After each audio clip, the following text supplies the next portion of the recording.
when they saw him in the temple, stirred up all the people, and laid hands on him, crying out, Men of Israel, help! This is the man that teacheth all men everywhere against the people and the law and this place, and further brought Greeks also into the temple, and hath polluted this holy place. For they had seen before with him in the city Trophimus, an Ephesian, whom they supposed that Paul had brought into the temple. And all the city was moved, and the people ran together, and they took Paul, and drew him out of the temple, and forthwith the doors were shut. And as they went about to kill him, tidings came unto the chief captain of the band that all Jerusalem was in an uproar, who immediately took soldiers and centurions, and ran down unto them. And when they saw the chief captain and the soldiers, they left beating of Paul.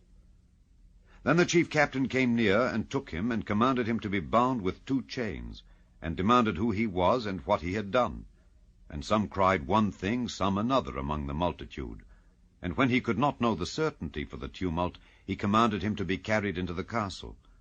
And when he came upon the stairs, so it was that he was borne of the soldiers for the violence of the people. For the multitude of the people followed after, crying, Away with him!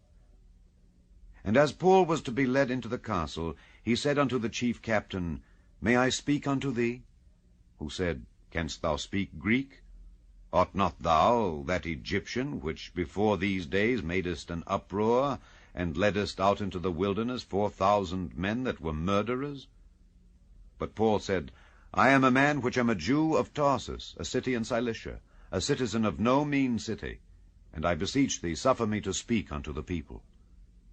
And when he had given him license, Paul stood on the stairs, and beckoned with the hand unto the people.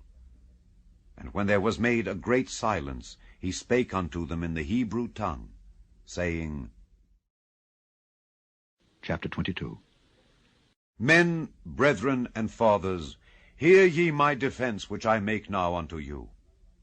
And when they heard that he spake in the Hebrew tongue to them, they kept the more silence. And he saith, I am verily a man which am a Jew, born in Tarsus, a city in Cilicia, yet brought up in this city at the feet of Gamaliel, and taught according to the perfect manner of the law of the fathers, and was zealous toward God, as ye all are this day.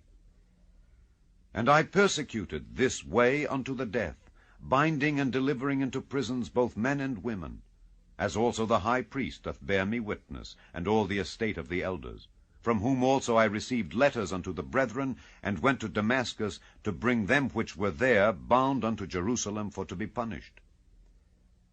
And it came to pass that as I made my journey, and was come nigh unto Damascus about noon, suddenly there shone from heaven a great light round about me, and I fell unto the ground, and heard a voice saying unto me, Saul, Saul, why persecutest thou me?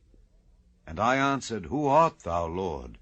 And he said unto me, I am Jesus of Nazareth, whom thou persecutest. And they that were with me saw indeed the light, and were afraid, but they heard not the voice of him that spake to me. And I said, What shall I do, Lord? And the Lord said unto me, Arise, and go into Damascus, and there it shall be told thee of all things which are appointed for thee to do. And when I could not see for the glory of that light, being led by the hand of them that were with me, I came into Damascus. And one Ananias, a devout man according to the law, having a good report of all the Jews which dwelt there, came unto me,